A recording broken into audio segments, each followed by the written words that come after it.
10 years in private practice in the Central Banking District of London. He works in a cosmetic practice focusing on redesigning smiles and occlusion to look natural and last a long time. The numerous postgraduate courses he has completed around the globe focus on the field of cosmetic dentistry, implants, and occlusion.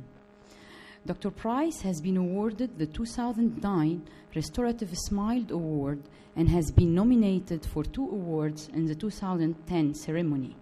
In addition, Dr. Preiss is on the editorial board for Aesthetic Dentistry Today magazine. Please join me in welcoming Dr. Ilan Preiss. I can't usually stay behind a lectern for too long. I get too agitated, so I'll be moving around, and if this second speaker isn't working or microphone isn't working, just shout out and let me know. Push it up. Ready? I've got these two as well. There we go. There we go. I feel like Madonna.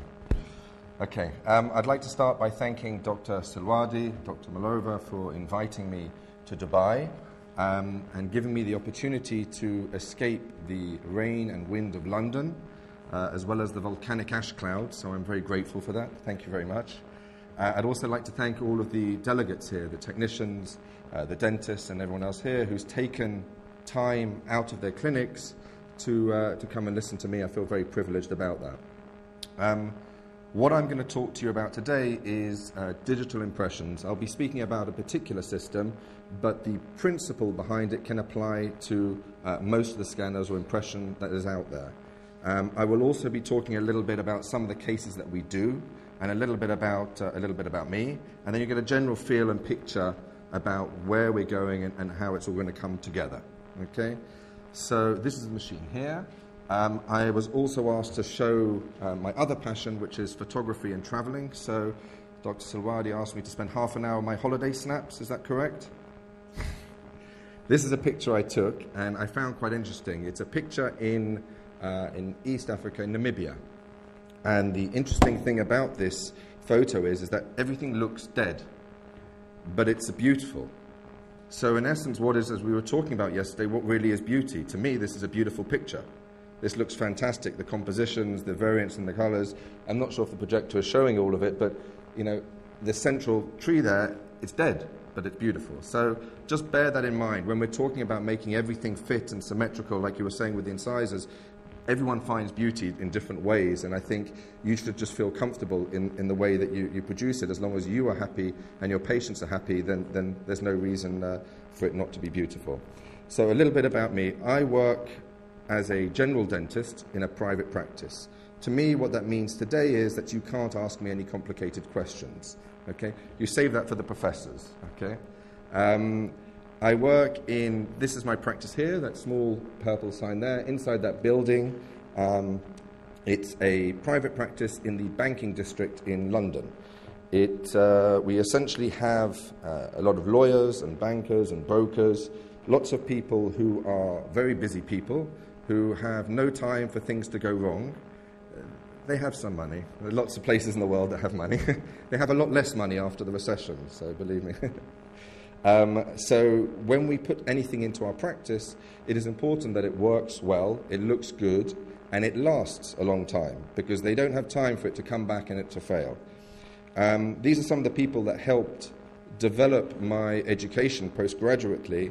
The first is a gentleman by the name of Roy Higson, who set me on the path to occlusion. Larry Rosenthal is a dentist in America who, whatever you think about him and his work, he has incredible passion for the field of dentistry, and that's contagious. So if I can say anything, find something in dentistry you're passionate about and pursue it and get as much education as you can and have a lot of fun doing it. The next gentleman is a dentist called Int'l, who works in Brazil, and he is an expert on composites and artistry. This guy is an artist first and a dentist second. He's unbelievable. He's one of these guys that can do everything, and by the end of that time you dislike him for it, but he's an incredible person. The final one is a gentleman called John Krenim from America, who combines the two fields that I love, which is the occlusal side and the aesthetics. And without both of those, you know, you're not going to have either. The others are just some academies that I'm a member of, that help promote education and conferences like this that will help you. The single most important thing to me that I have managed to achieve, I'm on to year 8 now, I've passed the 7-year itch, I'm on to year 8, is the relationship with my technician, Richard O'Brien. He works in an office upstairs from my surgery. I'm very privileged. And I can only encourage and urge all of you to go out and find your soulmate to be your technician. Because to be honest, without these guys, you're nothing. You know, they should be able to help you, and you should be able to help them, and take a journey together. Okay, and I can only stress how important that is. Some of the other things are some of the works that I've achieved. We actually managed to win the 2010 Ceramic Conservative Smile Award, which said we were awarded.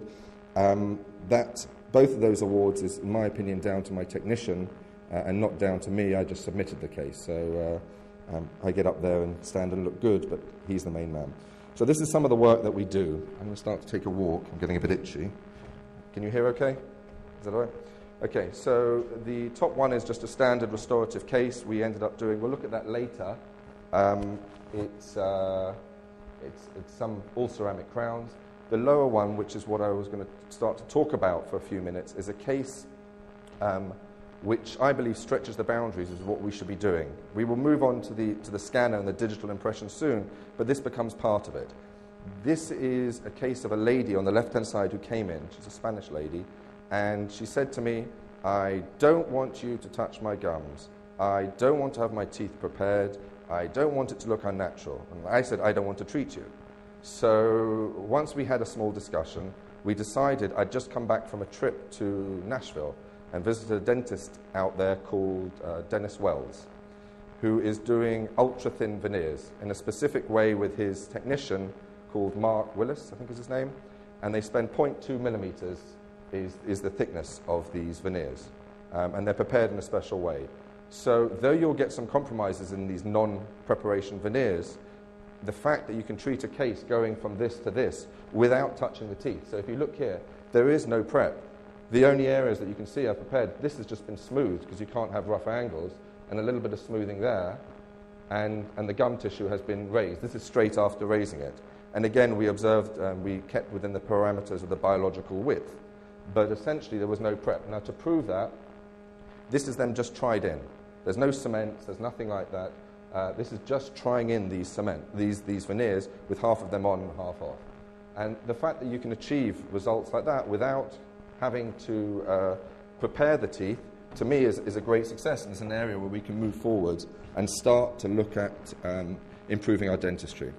So what we're all here for today is to talk about sort of latest technology. We talked about the zirconia yesterday, but I think what's quite interesting and a new area that I think we should all look at is when the patient first comes into your office, the first contact can be with the impression that you take. Why wait till all the technical side of it? Why not have the whole digital and the CAD CAM and the workflow starting there?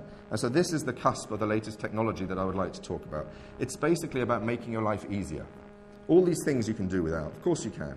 But lots of people use them around the world. Why? It makes your life easier. It makes contact easier. It makes phoning easier. It makes watching television easier.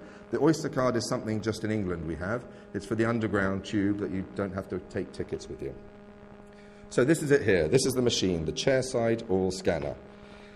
Okay, it's made up of 3 parts. You have your scanning wand, which is the fancy bit there, and that goes into the patient's mouth.